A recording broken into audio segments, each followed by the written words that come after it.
You have now arrived at Stadium and Gale. The snap, the kick, it's been blocked again! Oh my! It's been blocked again! He's going to heave one deep down the field. It's going to be to the goal line. It's going to be gone!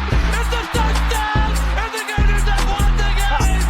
Tyreek Cleveland! Oh my! I can't believe what I just saw! Dropping back to throw, pops and fires the ball over the middle. It's Dory! It's Dory! Got a touchdown! Dory got a touchdown! Oh man! Dory's got a touchdown! Hands it off to Harden. He comes back. Say goodbye. Ahmad Black, in his final game as a Gator, takes it all the way home and sends Urban out a winner. You have now arrived at Stadium and Gale.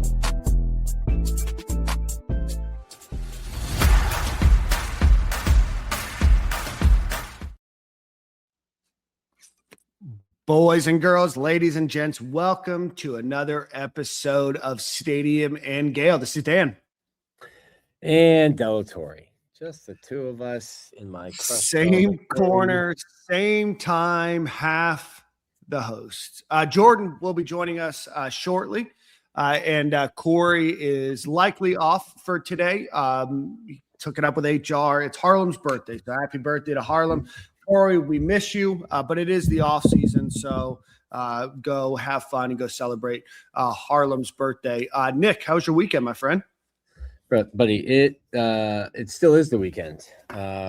We are celebrating our anniversary a little bit early, 2 weeks early, but we always come back up to the Casa Monica here in St. Augustine, where we stayed when we got married. Dan was there cutting up a rug, really keeping the dance floor alive when I got married. But we brought the girls. Can I tell you this? Not to snitch on Frankie. Terrible twos. I think she just rounded up. We're not at 2 years old, but I think we rounded up. Tough weekend. Vacationing with 2 under 2. Very different than a vacation that you might be picturing in your mind.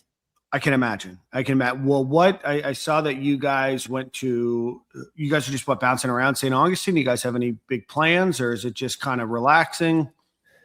The plan was relaxing, but again, vacation with 202. I need a vacation after this. I think this will be the last vacation without Papa and Nana. Okay. Papa and Nana are crucial to future vacations. Went to the alligator farm today. Okay. Frankie loved that. It's sort of terrifying to bring 2 children, and there's just dozens of alligators, gigantic dinosaur creatures. That's not Gatorland, right? It's a different place. Not Gatorland. Yeah. It's a lot of just like reptiles and birds at alligator farm, whatever it was called. But yeah, just did that, hanging out by the pool. We just love this hotel. It's right down like downtown, right next to Flagler.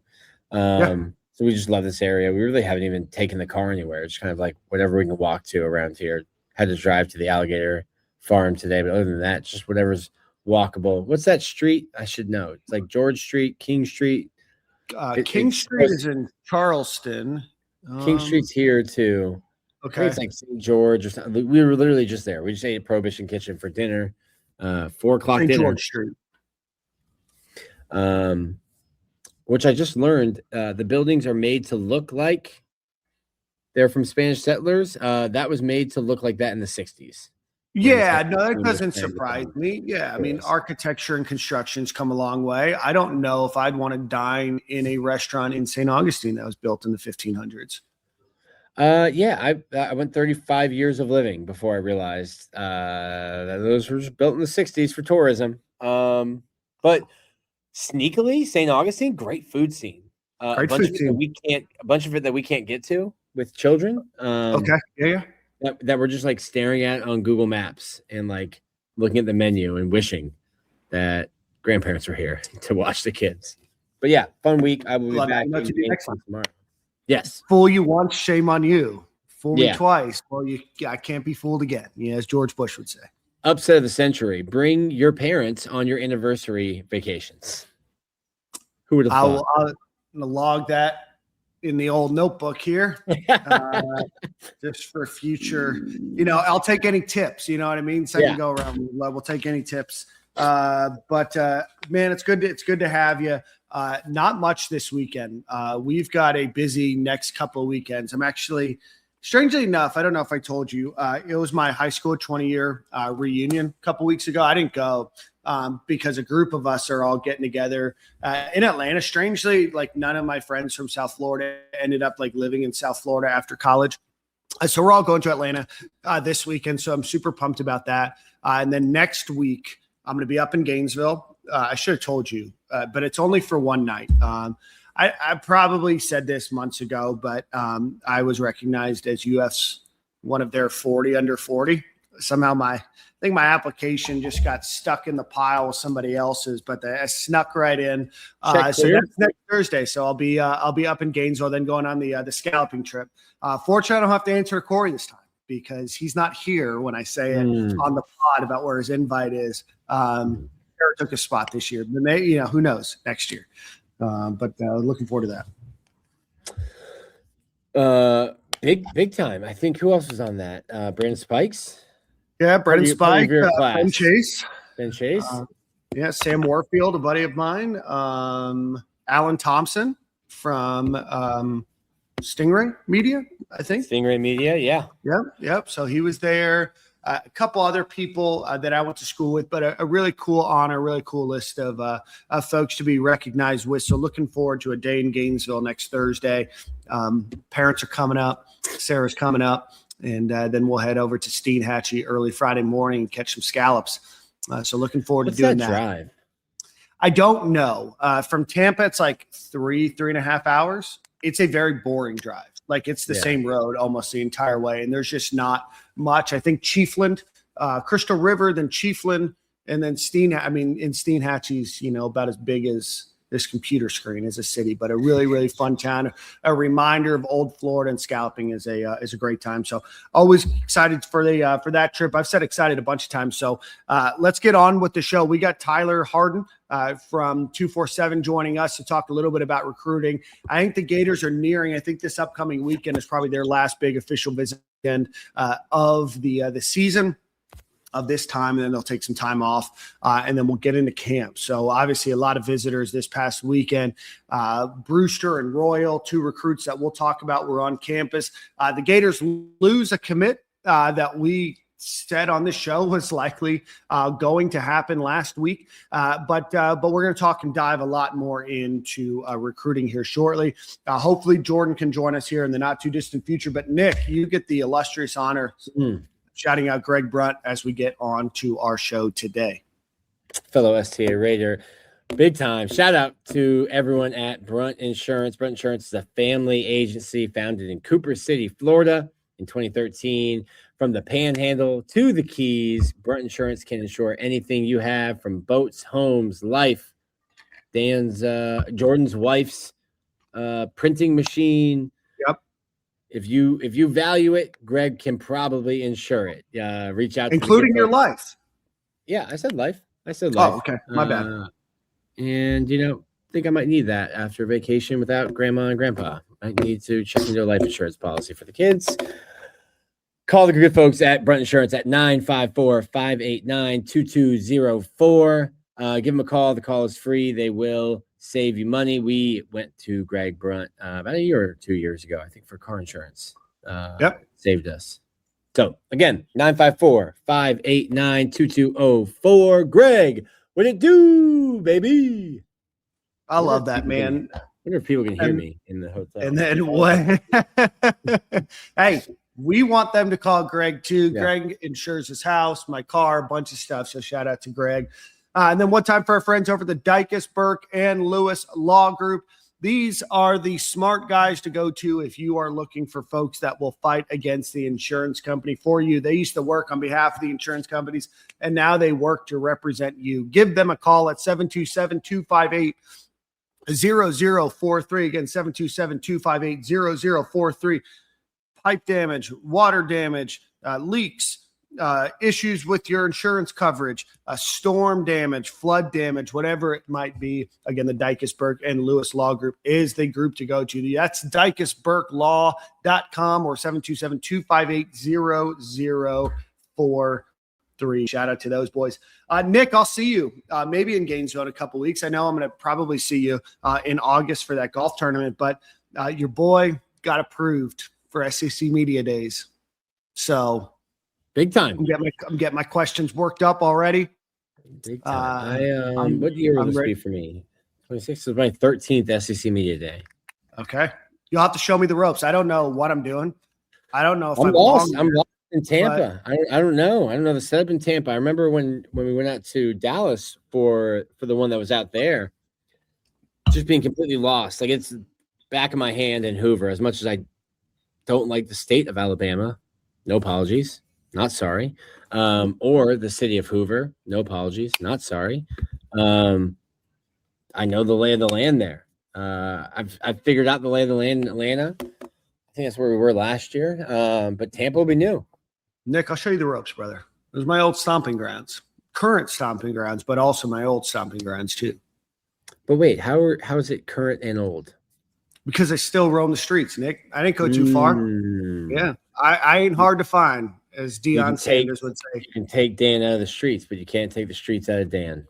That's right. That's right. So, Nick, before Tyler joins us, Gators officially announced some renderings for their $1.45 billion enhancement. Now, I know people think that that's a ton of money. It is a ton of money. And a lot of people say, hey, you can bulldoze the swamp and build a new stadium for less money than that. First off, no, you can't. But second, Nick, let's talk a little bit about what the Gators are doing here. So obviously, big thing first. Anytime you make any changes, you got to start bringing it up to code. So a lot of changes according to the law changes to the Americans with Disability Act. So that is a lot of money and a lot of cost.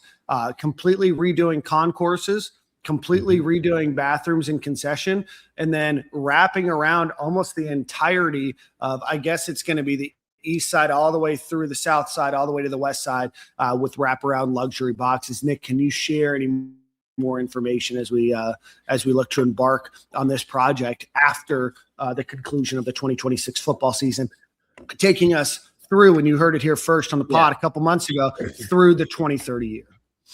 Yeah, so they're going to do it. If you want to see like the model, Texas A&M, when they redid Kyle Field, they did it in quadrants, so you don't lose any time in the fall. That's the goal. Like if Florida State ends on November 25th, like they want to start construction in December and work as far as they can to get a quadrant done. So they'll do, like let's call it the northwest side of the stadium first, northeast the next year, southeast, southwest, kind of split it up so that you're not losing games. What you mentioned about ADA compliance, like the swamp is over 100 years old, I think. So it was grandfathered in, and there's a lot of people who, when you're going down the stairs, they're a little steep. There's no handrails. The seats are a little cramped. So the thing with ADA compliance, if you're grandfathered in, the second you start doing any kind of renovation to a row, hey, you've got to do that entire section now. Everything has to be brought up to the code in that section. And I think I'd heard that like just to become ADA compliant, you're spending $200-400 million. Makes sense. Just to be ADA compliant. Yeah. On top of everything else you wanted to do. And I think when you look at those, I don't know that they're going to be like luxury suites, because when I think luxury, I think of like the 6th, 7th floor, like the Bull Gator glass on the east side. I think these will be more club seats where you have an indoor-outdoor section. Not like the touchdown terrace where it's one big section that's indoor. It'll kind of be like a traditional NFL stadium where, hey, we've got box number 234, and you've got your inside with couch, chairs, tables, food, and then you can go down. You can sit down outside into the seats. Zoomed in on the biggest- picture a little bit. If you're watching on YouTube, you can kind of see that. And there's certainly going to be a lot more information, but based on the way that this photo looks, Nick, you're exactly right that there looks to be significantly more club seating, what looks to be more boxes that will be added. And all of that makes sense with the way that college sports is going. You can disagree. You can be adamant about this not being the sport that it used to be. And unfortunately, like, it's not the way that it used to be anymore. And if you're looking to fund a $1.45 billion stadium, that's going to come with asking a lot of people that are going to be giving a lot of money to the university, both now to help you support that, but in the future for them to have an opportunity. And UF doesn't have as many luxury options as maybe some other stadiums do, or what fans are asking for, especially moving into the future. I mean, the luxury options are sold out. They're gone. And I would imagine it's nearly impossible to get a suite now if you wanted one. Yeah. It's just the reality. Like, they are going to do a 1-for-1. I know some people thought like, oh, there's chairbacks. I was told no chairbacks in lower bowl. Like, if your seat was a metal bleacher, 1-for-1, your seat will still be a metal bleacher. If you were already in a chairback, you're going to have a chairback. Mm-hmm.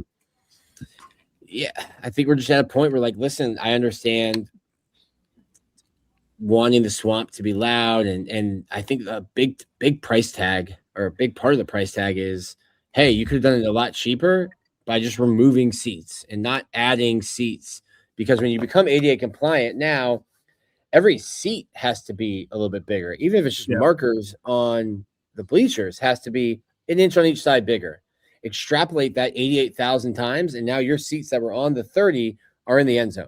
Yeah. And that's in. So to update it, which it needed to be updated. And it's hard for me to say that, because like I only go to games in the press box. Like I don't really get the game day environment down there, or I don't have to sit in concession lines. There's going to be, I think, hundreds of more concessions or like touch points to grab food, grab drinks.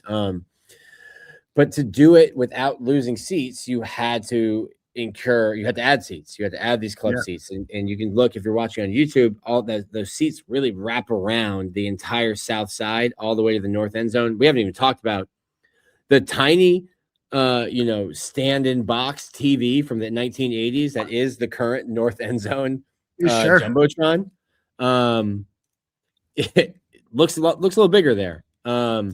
But you like to add those seats, you're going to have to incur the price, and it's different buckets. You're not. A lot of people are like, "How's this going to be?" It's NIL. You don't need to upgrade facilities. Like the Swamp needed to be upgraded, and I've said for a long time, like Florida needed to upgrade facilities, and unfortunately, it wasn't until Scott Strickland got here that they were really interested in doing that, and that coincided with NIL. But like just because NIL started doesn't change the fact or erase that the facilities need to be upgraded. Like the Keithan Stadium, I used to get yelled at by like Jeremy Foley, by people at Florida. The park was a dump. It was not fun to sit there. It was super hot.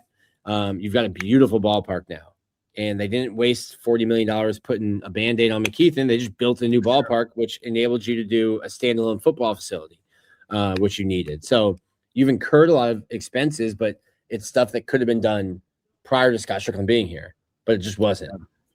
We're going to have to change the logo, Nick. They got rid of the spirals on the front and south, the north and south end. So those will be more traditional NFL, not the Dolphins. The Dolphins still have the circular, but Raymond James Stadium in Tampa, I think Jacksonville. If you've been to a game in the Swamp, yes, it's going to change. Sports are going to change. The Swamp is going to change. But if you've stood way too long in a concession line, you've 1,000,000%, especially if you're a male, have spent way too much time waiting for a bathroom.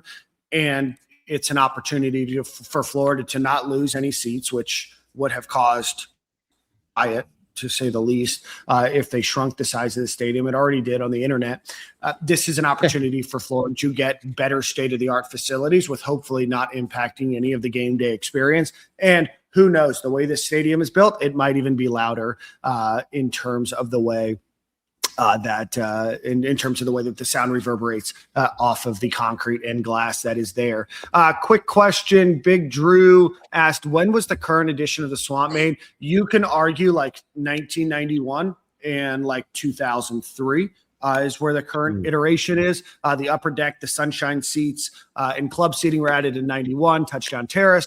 And then in 2003, this press box was expanded and they added more luxury boxes. So probably 91 is the footprint of what you see. And then 2003 is kind of what you see, with some additions there on, I think, the south end zone or the southwest side of the end zone there. So Q Lee, they should have torn it down and built a new stadium. It was never going to happen. And I don't know, when was the last college that has built a new stadium by bulldozing their old one? I know like USF and UCF are building stadiums, but I don't know when the last college was that truly bulldozed an antique stadium. People are forgetting this. Like, if you remember, it was like 3 or 4 years ago now, they floated out the idea that this is back when the guy had bought the Gainesville Country Club, and the Gainesville Country Club is going to be gifted to the UAA to have that turned into Florida's Golf Center. Mm-hmm. And then they were trying to do what everyone's trying to do with, like the Battery in Atlanta. They wanted to do hotels, restaurants, bars, and make it an environment where even if there isn't a football game, you're over there. And the response of moving the Swamp, now I see a handful. I won't even say it's a bunch. I see a handful of people being like, they should have just torn it down for this price. I'm like, where do you play? Where would the University of Florida play football? If you wanted to tear it down and build it right where it was, where would you play? Yeah, and I don't think that you could build anything close to what the Gators want to build for that kind of money. You're right there on University. I mean, the Rays are about to build a baseball stadium and a whole facility of what you're talking about for over $2 billion. Yes, Gainesville land is cheaper and the cost of building should be slightly cheaper, but I think that their going rate is like $2.5 billion. So, yeah. But yeah. The newest stadium's Northwestern. Yeah, no, and I'm talking more about the. And I think Northwestern has like a large and kind of an antique stadium from a big program. So, but yeah. So anyway, we've got Tyler. Tyler's been waiting patiently. Real quick, Northwestern's football stadium is 35,000 capacity. They built a cute little soccer stadium. It's a very cute stadium though, Nick. Right on the water. Right on the water. It's like, I mean, wood. I feel like you're downgrading how cute it is because it is super cute. But like 35,000. Yeah. She's a 10. She's a 10, but for 35,000 people. But yeah, so if anybody can chime in, like of the big programs, we'll talk Big Power 4, not Northwestern in there. I mean, you can include Northwestern, but again, they built a new stadium on new land for them. So anyway, we know it wasn't Miami. So anyway, with that, before we do that, shout out to our friends over at Game Time Sidekicks. One time for our friends. Keep your hot drinks hot, your cold drinks cold. GameTimeSidekicks.com. Dozens of options for the University of Florida, hundreds of options for other schools and other interests that you may have in the future. Go visit GameTimeSidekicks.com. Use promo code Stadium15 to get 15% off of your order. And with that, for the first time, we welcome 247 recruiting writer Tyler Harden to the show. Tyler, how are you, my friend? I'm good, man. I appreciate you guys having me. We appreciate you, man. What are your thoughts? How cute do you think Northwestern Stadium is? It's cute, man. Chicago area, can't go wrong, right? Like Nick said, kind of a glorified soccer field, but hey, if it works, it works, That's right. That's right. Well, Tyler, tell us a little bit about yourself. You've been on the beat for like a year now, a little bit over a year. Yeah, a year and some change. Fresh out of college, I joined Swamp 24/7. Just kind of hit the ground running since. 5 days after I graduated college, actually, I moved over to Florida. So it was a pretty fast turnaround, but it's kind of been history ever since. And it's been a quick year, but here we are. And it's been great being on this beat and getting to learn the University of Florida and kind of learn the Gator fan base and everything. It's been great. So lively bunch. Where are you from?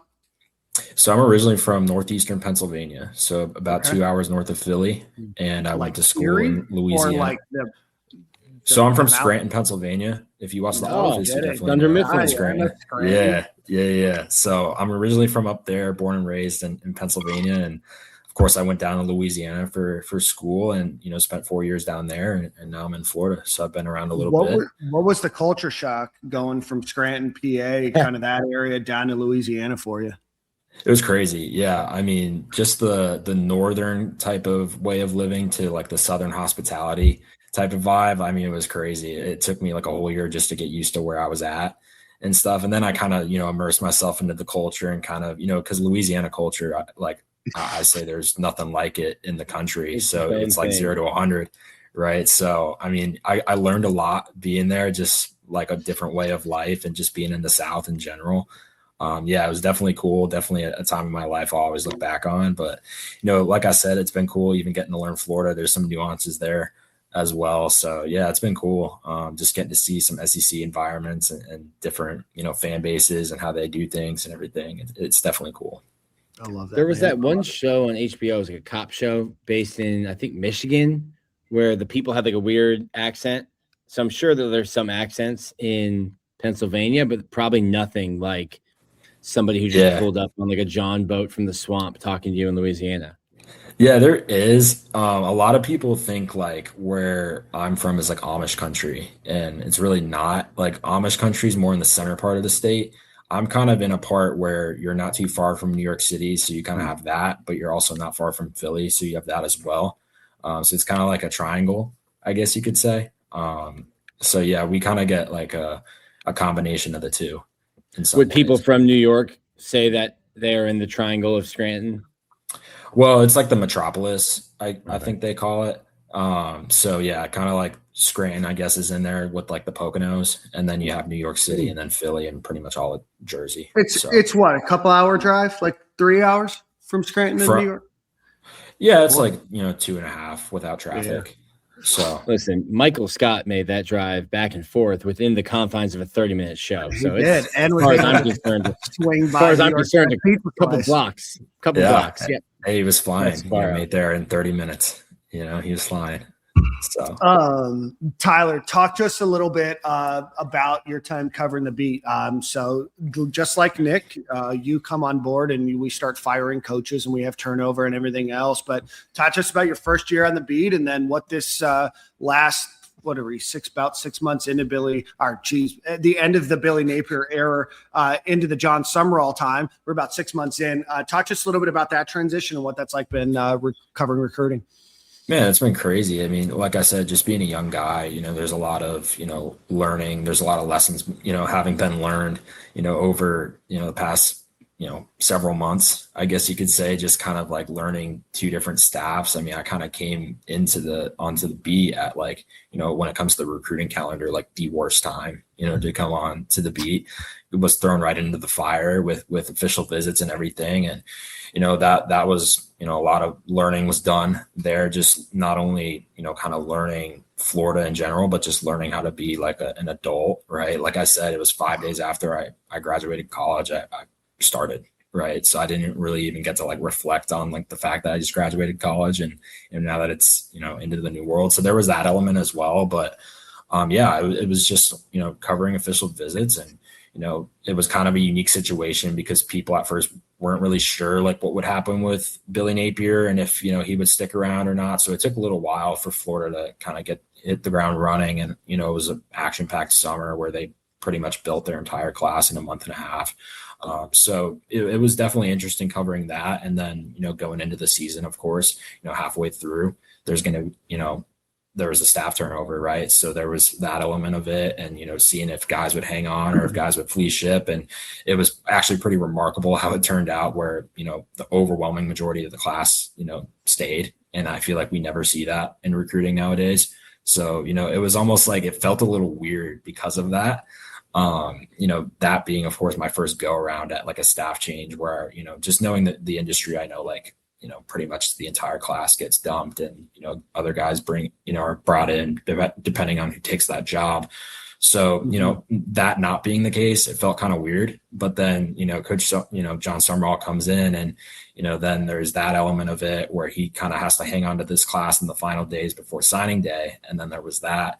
And then the transfer portal, was a whirlwind, just 2 weeks of utter chaos. And, Florida obviously had a lot of additions there. And ever since then, it's really just been this 2027 class and, kind of being able to, solely focus on, the guys that Florida's targeting there. And it's really been that way ever since, just being able to, really focus on the 2027 class, learn this staff at the same time. And, ever since then, it's been pretty straightforward. I'd say, kind of out of the noise, but at the same time, like, just getting my footing and, learning this beat, that much more.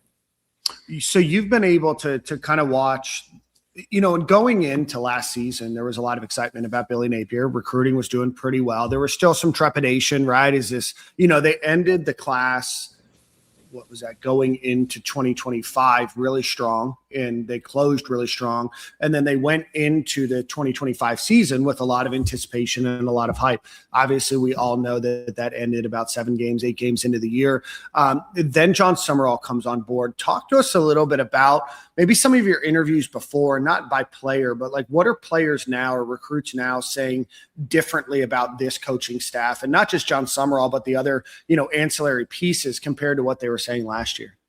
Yeah, I think the number one thing, feedback I've gotten just over these past several months that Jon Sumrall and his staff have been in Gainesville, the energy is, there's just a lot more of it. There's just a lot more, motivation, everybody's so lively where, with the previous staff, it was a little more laid back.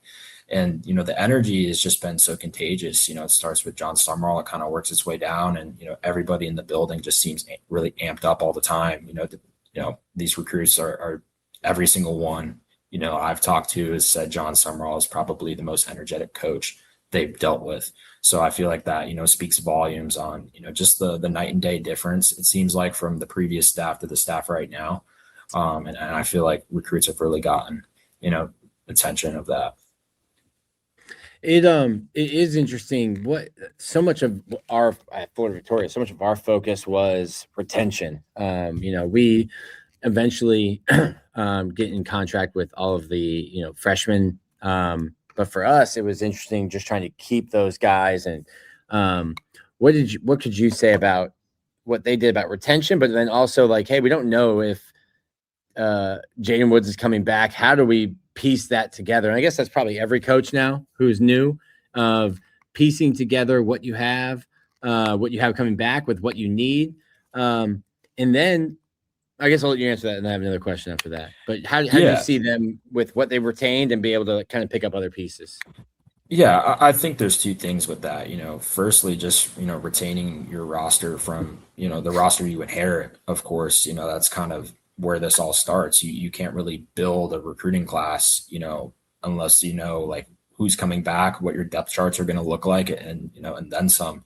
So I feel like that was the most important thing. And when it comes to the success rate that Jon Sumrall and his staff had, just retaining the roster they inherited, I felt like that just trickled down to, recruits in the 2027 class saying like, hey, if these guys are motivated to, stick around and play for this staff, there's something there. There's something, good there. So, I feel like that motivated, maybe not all guys, maybe other guys had some different approaches, but, when it comes to just looking at the staff as a whole, I definitely say that worked in, the staff's favor as well, just being that a lot of their roster did stay, especially the most important pieces.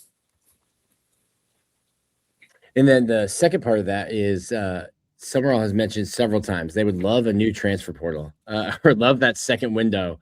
Specifically for the offensive line.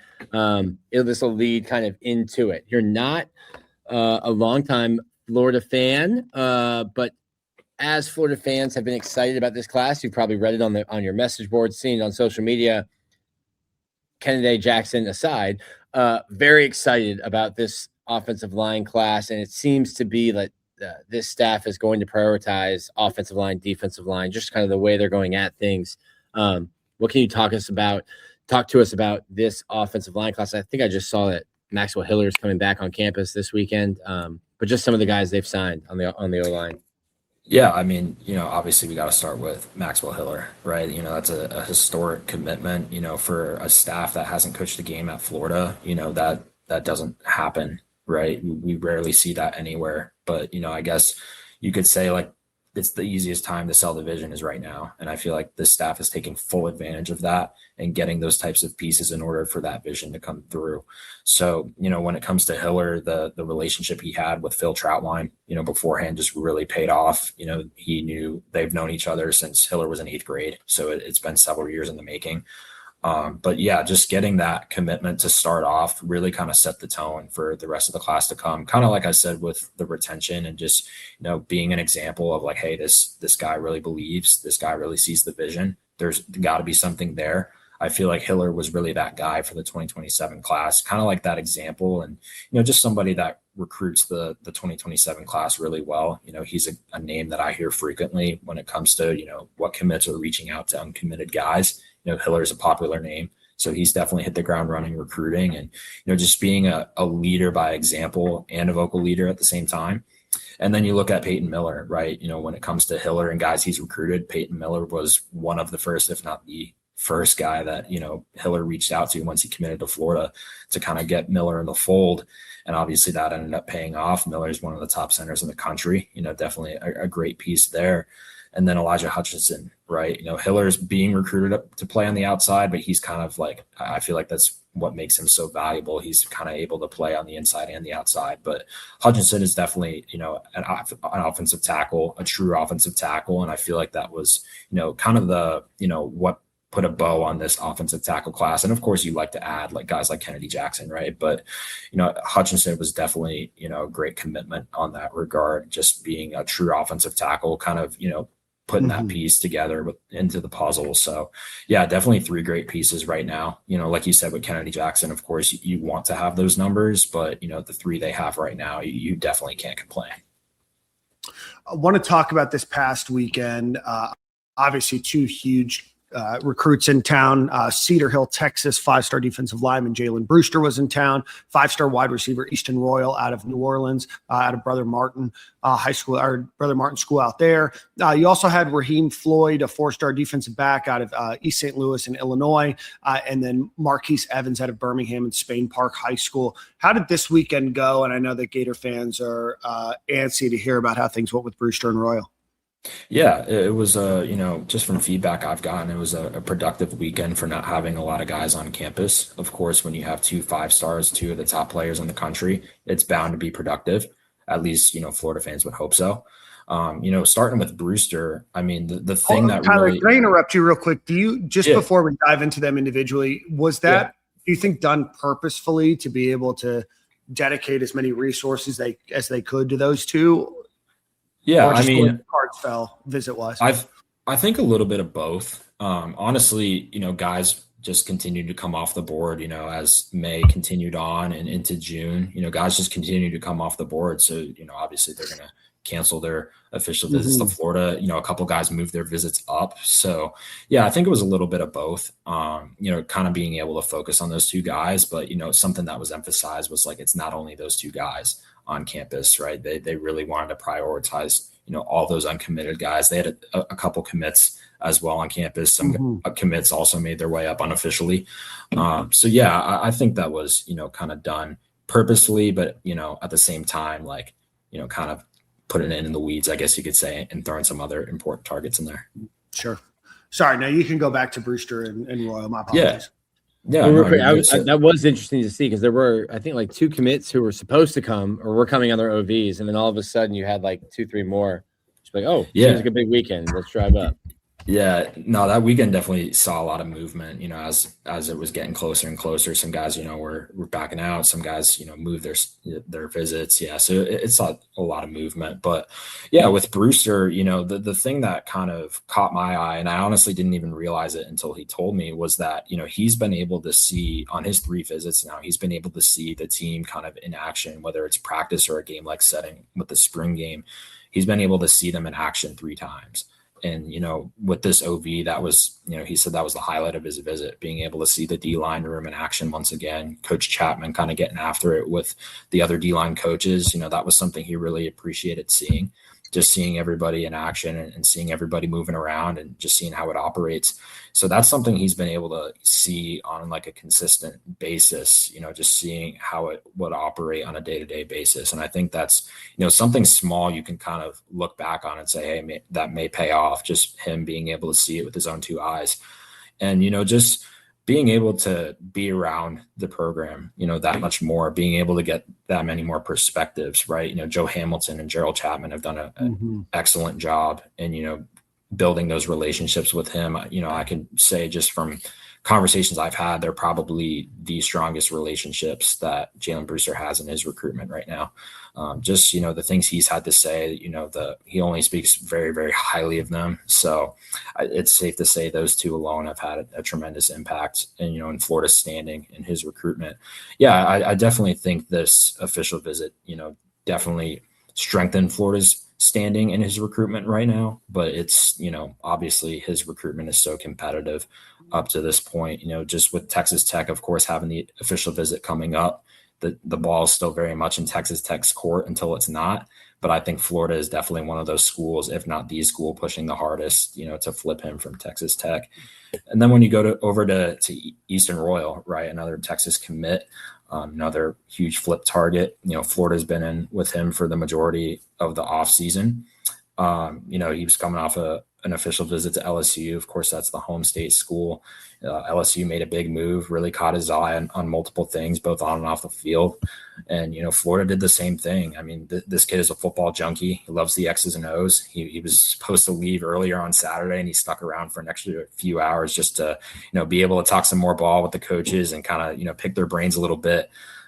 Spent a lot of time around receivers. Dallas Wilson was his player host, so he was able to kind of pick his brain a little bit and kind of just see like a younger guy in the system, how he adapted and how it benefited him, early on in his college career, just being at Florida and seeing the things he was able to do, and also just getting his perspective on being there. Right. So that was big. And, just being around Marcus Davis as well. Marcus Davis has done a great job recruiting him. And, it's definitely going to be interesting with both Brewster and Royal. I said it to somebody earlier, like these are two recruitments. They're going to go into the fall, no matter where they're committed. If they're committed to Florida, if they're committed to Texas Tech, if they're committed to Texas, LSU, who knows, right? This is going to go into the fall. These are recruitments where these schools will not, back off until pen hits paper, right? So Florida's in it for the long game, whether they're playing offense or playing defense with both those guys. So it's going to be interesting, but Florida, coming off the official visits, I can confidently say there wasn't much more that those two guys were asking for. And it's all just about, putting, schools side by side and seeing what happens from there.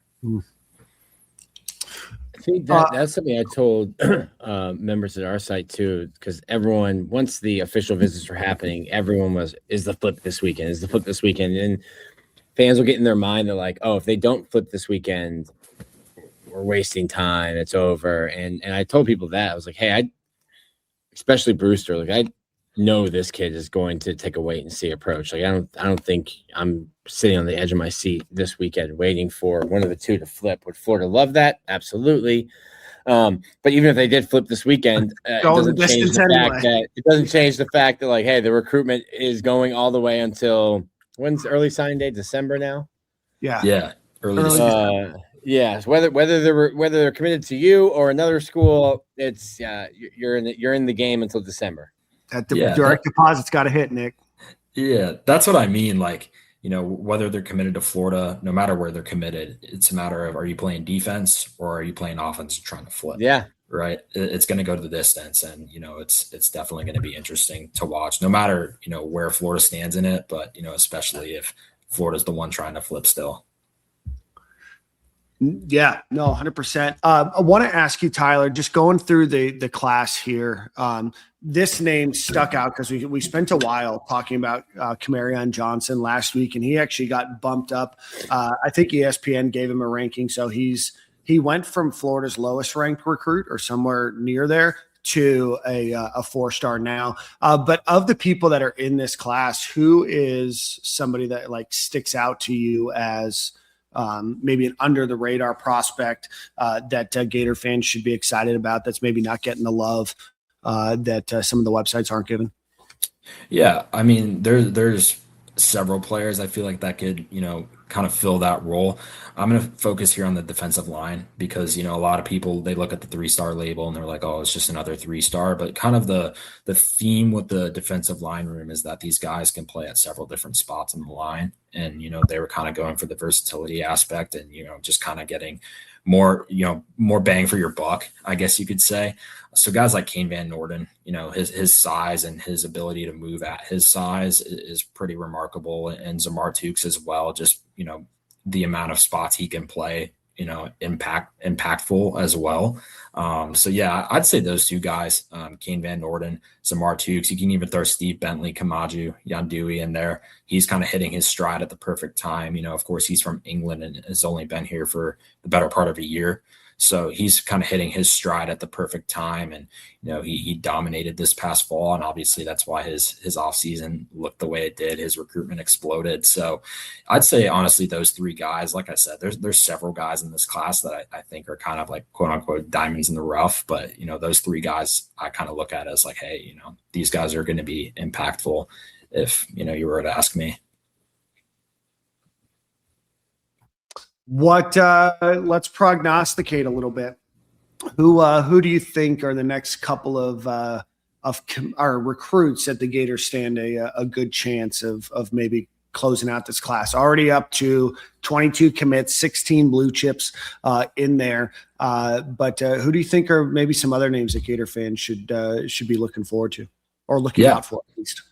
Yeah. So in a few days, another linebacker target is set to come off the board. Linebacker Robert Gethers III out of Charlotte, North Carolina. He's set to, pick between Florida, Tennessee, South Carolina, and Georgia.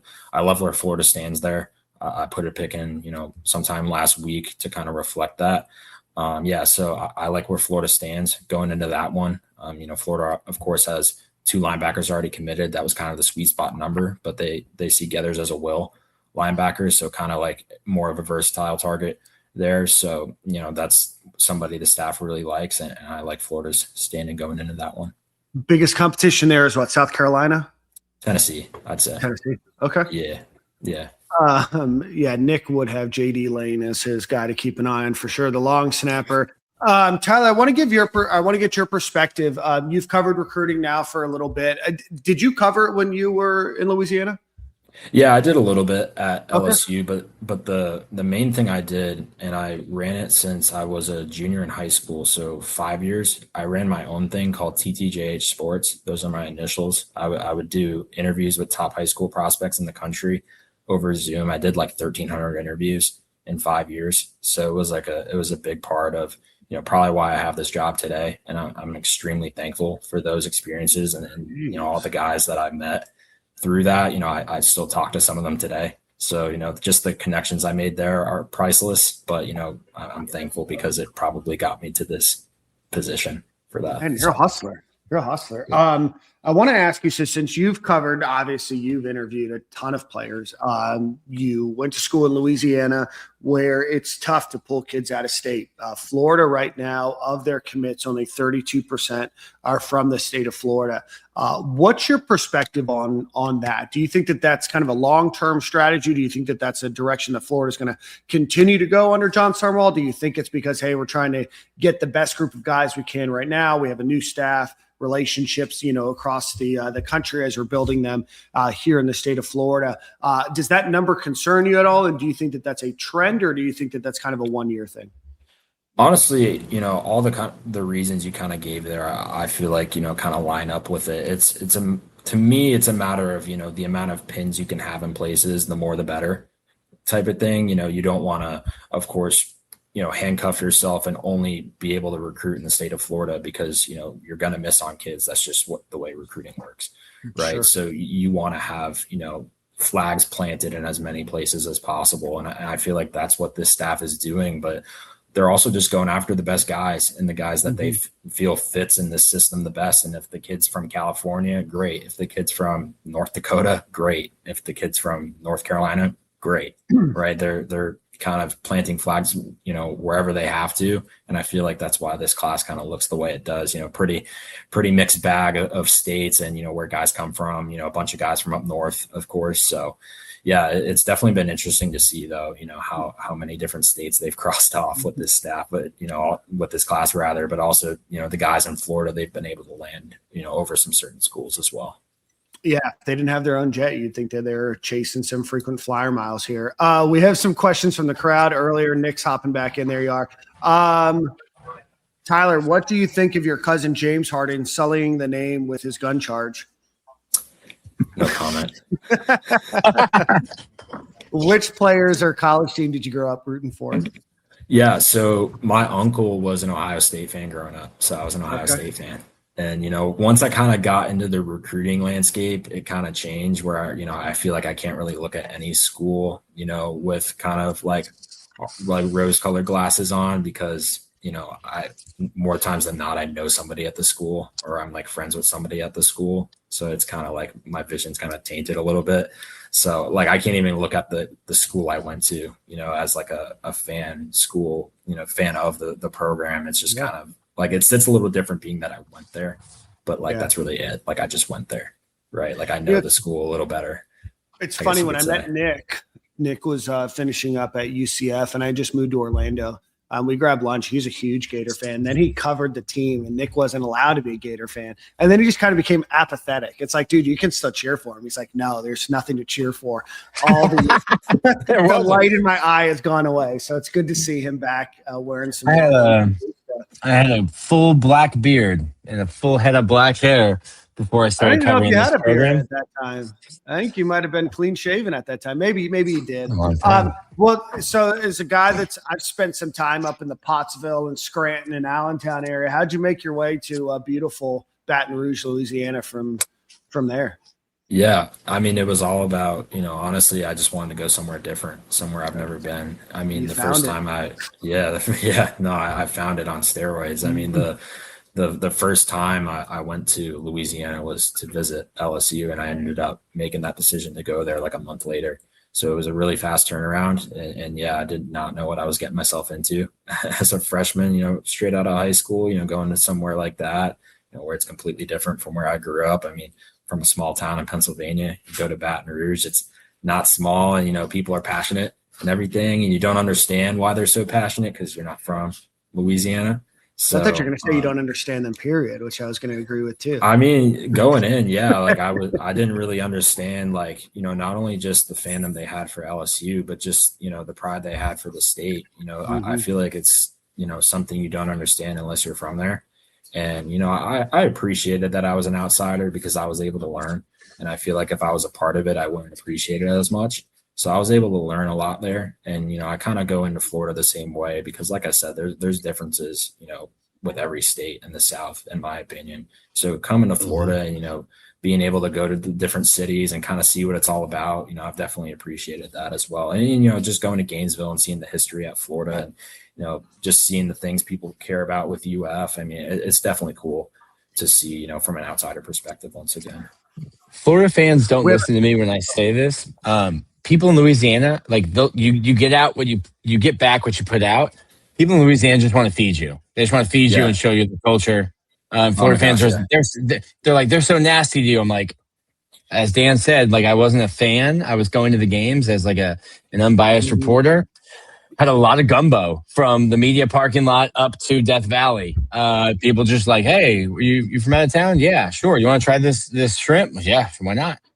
Yeah, no, the crawfish boils are something I definitely look back on and, miss it, right? I haven't had crawfish since I've been there and, I'm waiting for the day I'll be able to have it again when I'm over there for some reason. But yeah, those are definitely good times, crawfish season around Mardi Gras, there's just nothing like it, right? Some good times back then. Man, you got me hungry. Quick question here. The Gators hosted Raheem Floyd, cornerback out of East St. Louis, Illinois. Looked to be trending Missouri, but he was on campus this weekend. Seems like the visit went well. What are your thoughts? Yeah, talked to Raheem yesterday. It's definitely 50-50 right now, just from talking to him. And, Missouri, of course, is the hometown school.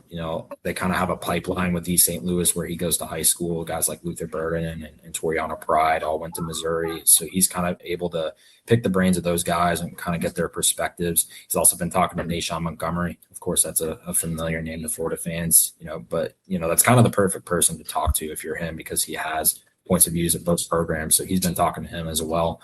But yeah, the Florida OV definitely did a lot for him. Kind of like I said with Missouri, he has a lot of different perspectives, and he was able to get more perspectives at Florida. Guys like Cormani McLean and Ben Hanks, who hosted him. Those were his 2-player hosts, and getting to talk to Brandon Harris more, and of course Jon Sumrall.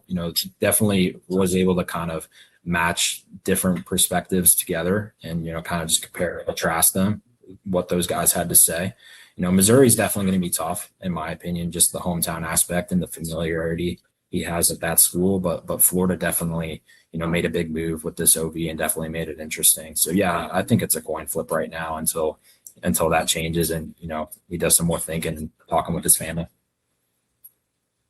And I'm sorry, I missed it. Does he have a decision date announced? Yeah, July 1st. July 1st. July 1st. Okay. So about 15, 16 days from now. My apologies on that. Well, man, Tyler, I appreciate it, dude. You're awesome. We'd love to have you back on the show. Absolutely, anytime. You're a lot cooler than Blake and Zach and the rest of the guys, for sure. I'm just kidding. Those guys are awesome. But Tyler, you're the newest guy on the beat, and we've talked about like the Florida Gator recruiting and kind of the independent media beat doesn't turn over very often. A lot of the people that have been here for a really long time. So super excited to welcome you to the Gator beat. But let everybody know where they can follow you and read your material. And we appreciate you for carving out 40 minutes of your evening tonight. Yeah, of course. Well, I'm over on Twitter or X or whatever you want to call it, TTJ Harden 8, and over on Instagram, Tyler Harden 24/7. And of course, you can find my work over at Swamp 24/7. And guys like Graham and Zach, who I work with, we all do a great job, and we try our best every day. So yeah, give us a look, and our message board is always popping. So come hang out with us there. That's a wild message board. It's been a wild message board since you were in elementary school. It is, but they're great. No, they're great. But we appreciate it. We'll definitely have you back. First time, but not the last time. Absolutely. No, 100%. Anytime, guys. Yeah, thank you so much. Tyler. Have a good one, and welcome to Florida. All right, Tyler, that was a hell of an interview. Maybe a little bit more personal than we normally get, but he's a youngster about to kick ass on the beat. Yeah. When we bring Blake on, Florida fans know Blake. If we bring Zach on, Zach's been in Gainesville his entire life. They know him. So introducing people to Tyler. Yeah, no, shout out to Tyler. Great job. Go follow him. Great writer, and is definitely working hard. That is a hard beat to be on. The recruiting beat is hard. Fortunately, it seems like the recruiting season is a little bit more abbreviated now than it used to be, and kind of when it coincides with football season, maybe isn't as strenuous anymore. But it's hard. You're trying to pull out quotes. You're trying to get them on the phone. You're calling. You're showing up to things when you're told that people will be there and they're not there. Things run over. Things run late. You're waiting around.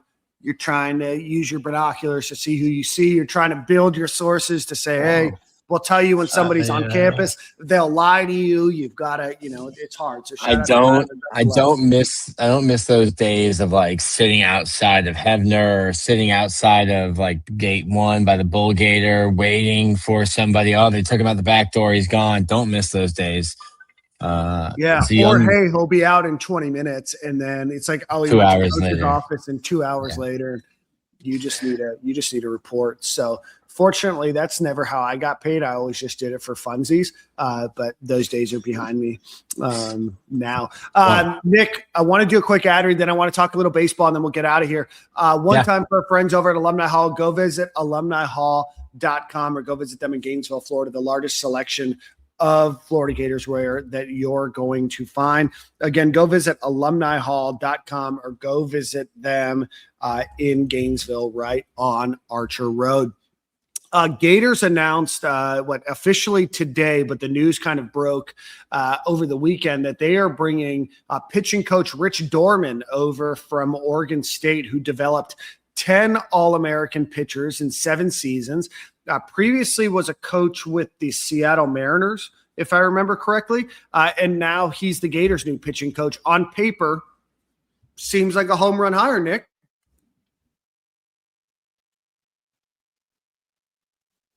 I was muted. After I got kicked out, my tabs got all messed up.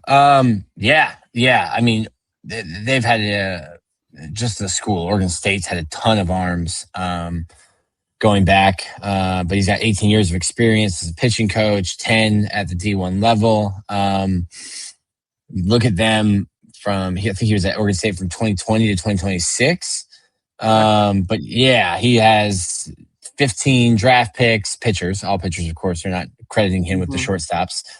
15 pitchers drafted, 10 different All-Americans. I think they had 3 just this year, including one who just went in the transfer portal, who was a freshman All-American. That would be really cool. Something else, huh? That'd be super duper cool if he followed his pitching coach. You just want to. It's all about development, and nothing can throw off your development more than different coaches. Right? So wouldn't mind to see him in orange and blue. You've got maybe 2-3 more years as a player where you get to pick the coach that teaches you. So after that, it's not your choice anymore, pal. Freshman left-handed All-American. Florida badly needs left-handed pitchers. Eli Blair was a DSA. That's a designated student athlete. I think he was the last left-handed pitcher on Florida's roster. So what is a more designated student athlete? I need to look it up. So designated, had to look it up for I our thought that board. was like something that you made up, is like he's a guy that was on the team that maybe wasn't good enough to play, so he's designated as a student athlete. But it's a real thing. It came from the House. Yeah, it came from the House settlement. Okay. It's slightly confusing. Let me look it up. The right for certain athletes affected by roster limits to benefit from DSA was a late addition to the settlement. It allows them to transfer. Oh, okay. But I think without using any kind of eligibility, I don't know. Okay. Allows them to transfer. Just means there wasn't going to be a scholarship. Basically, it's a nice way to say you were processed. Okay.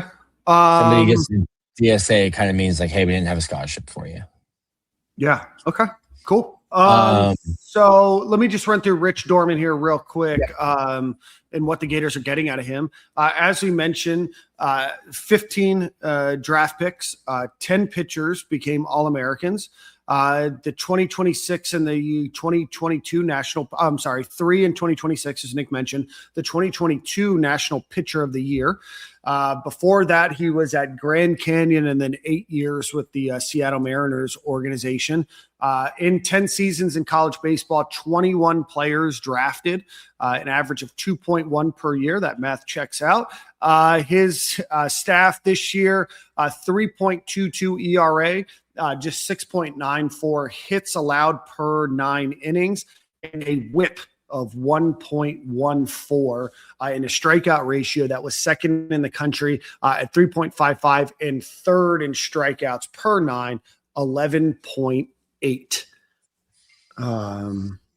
Trey Morris, one of their pitchers that was an All-American, was a finalist for the College Pitcher of the Year. So 3 categories in which Oregon State ranked first in the country. That was ERA, hits per 9, and whip. Second in strikeout to baseball, or to a walk ratio. Third in Ks 9. 12th in walks per 9. 53rd in shutouts. 148th in hit batters. So not good. If we're looking for something to be critical about. If you're going to give him a free base, at least make him wear it. They had a new coach. Will beam you. They had a new coach. So Pat Casey was there at Oregon State from 95 until like 2018. And then they hired Mitch Canham. That's who was the head coach at Oregon State when Rich Dorman was there. They've had a long history of getting good players at Oregon State. I think last year they've got, it may have been 2 years ago, they had the second baseman who was a top 5 draft pick. So it is interesting. It doesn't seem like a place, Oregon, that you would get a ton of talent, but they've had some success getting talent. I think a lot of it is developing, and that's really, I think, what Kevin O'Sullivan mentioned. What a lot of the pitchers and a lot of the fan gripes I saw is like, hey, pitcher A got to Florida and didn't get any better. He was the same pitcher as when he showed up as when he left, and you didn't see a lot of progression. Like Aiden King, I knew exactly what Aiden King was going to be when he stepped on campus as a freshman. Mentioned it to my boss. I was like, hey, Aiden King might be a little more expensive as a sophomore. And then he was the SEC Pitcher of the Year as a sophomore. But you're looking, as a high school player committing, you're looking to, hey, what have you done? And a lot of these guys now, like Kevin O'Sullivan has a unbelievable, almost unparalleled track record of pitchers. But like, do they remember those guys now? Like the 16, 17, 18-year-olds that you're signing, like Alex Faedo is who to them? Even before them, AJ Puck, Logan Shore, like those guys don't know. Like we're kind of in territory of Florida football where it was like, hey, they did the Swamp Kings, and people are like, oh, that's cool. I don't remember that. And you're like, what? It's so getting a guy who has a proven track record of developing talent. Sully in the Florida program has always protected arms, which has helped get arms to campus. And I think you're bringing in somebody who has a proven track record of, hey, not only can we sign guys and recruit guys here, but you're going to be better the 3 years you're at Florida. And then on top of that, the Gators lost their third base coach. Is that what I saw? Yeah, Taylor Black. So Taylor was the outfield coach. Let's go back to the fall. Kevin Sullivan was your head coach. Yeah. Taylor Black was your outfield coach. Chuck Geralman was your infield coach. Mike Rivera is the third assistant and coached, obviously, catchers. Chuck leaves. Taylor, they bring in Tommy. Tommy's an outfield guy, so he coaches the outfield. Taylor has to move to the infield. A mess. So you're going to be looking for a infield coach and probably a recruiting coordinator as well. Okay. When can we expect an announcement in that front, do you think? I think you'd want it pretty quickly because you're in the middle of the transfer portal. You'd like to figure that out. The only reason you would wait is if a coach is still coaching, I think, and not talking about Major League Baseball because like if those guys were leaving, they would leave. Hold on, we got Frankie running into the room. Yeah. Can you give that to Mama? Just gave my daughter my wallet for the first time. Nice. Not good. Yep. The only reason you would have to wait is if it's a college coach still in Omaha and trying to do something. If a major league coach is going to make the move, they would just make the move. It doesn't matter. Like we are so far away from October. We haven't gotten to the All-Star break for them. Sure. So that's the only thing I can think of would be just trying to figure out, is it somebody, one of the pitching coaches that had been rumored was Alabama's pitching coach. And I was like, oh man, if you're going to hire a pitching coach, you're going to have to wait a while until Alabama loses. I didn't see the score of their game, if they got knocked out today or not. College World Series scores.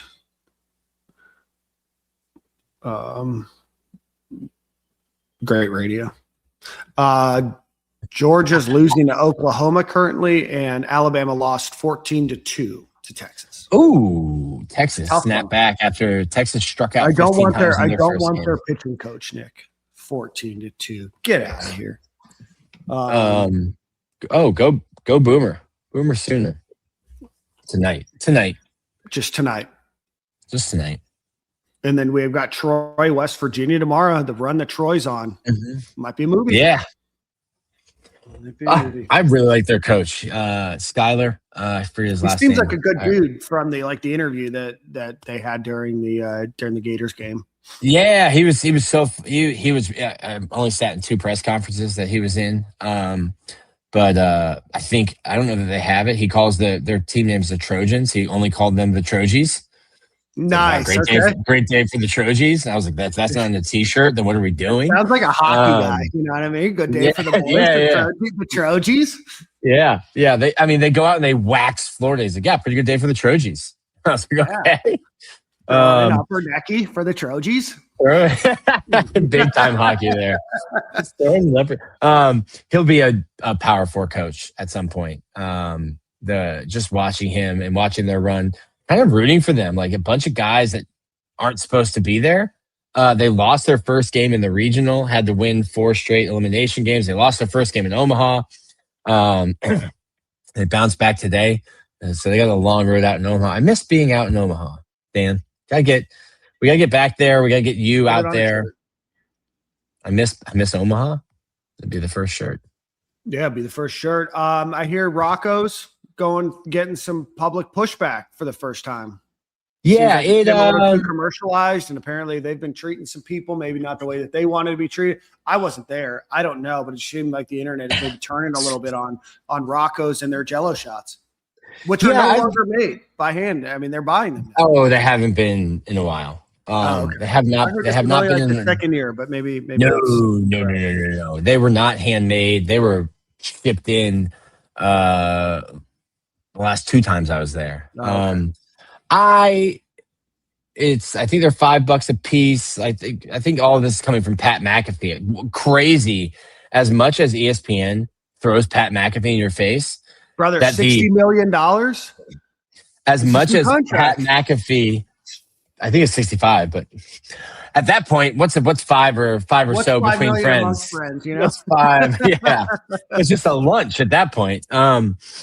It's crazy that somebody who like Rocco's it's just whatever. Like pizza's fine. It's drunk pizza. It's drinking pizza. I imagine they make their entire book during these 2 weeks.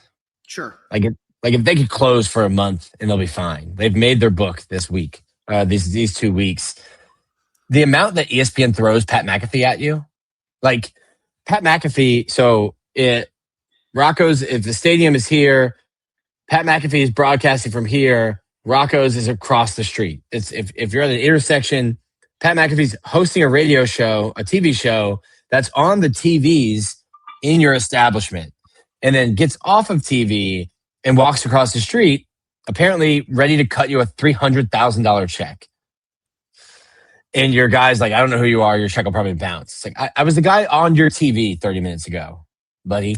But yeah, Pat's just kind of saying, like, I think it's cool. It's $5. I think like it's a little bit less than half of it. Well, they give it's to a local food bank, and then to a food bank from each individual school. And then obviously they're running a business. They're not, buying millions and millions of dollars worth of shots. They need to make money. And like I said, this is their 2 weeks to make money. So we've all known that, like, yeah, that's what it is. The Jello shots aren't good. It's cool. It was a lot cooler to me when it was organic. Sure. And you were buying shots there. And sure, your friend would call you while you're there and be like, hey, I'm Venmoing you $20, buy 4 shots. Or I'm Venmoing you $100, buy shots because I want to do it for the Gators. And then like the Raising Cane's guy came and bought 60,000 shots. And you're like, all right. All right, cool. You win. Less cool. And now like Blue Denim, I think is a jean company associated with Ole Miss, or the guys who run it are from Ole Miss. They bought a ton of, like, no, you're not even drinking the shots. Like, you're buying the shots to a donation to like a food pantry in Oxford and Omaha. That would go a little bit further. Yeah. Anyway. Yeah. Hey, we were going to buy shots, but instead we want to put the $20,000, into a food pantry. So it was cooler to me before companies got involved. Maybe it's running its course. Yeah. Maybe it's running its course, which would be bad news for the owner at Rocco's. Yeah. Well, Nick, I appreciate you for joining this week. Stadium and Gale. Appreciate Tyler Harden for joining us as well. Make sure you give him a follow. For Corey and Jordan, they'll be back next week. And as always, go support our sponsors. Brunt Insurance, the Dykus Burke and Lewis Law Group, Game Time Sidekicks, and of course, Alumni Hall. And we will see you guys at the same corner, same time next week. Nick, enjoy the rest of your anniversary. Peace.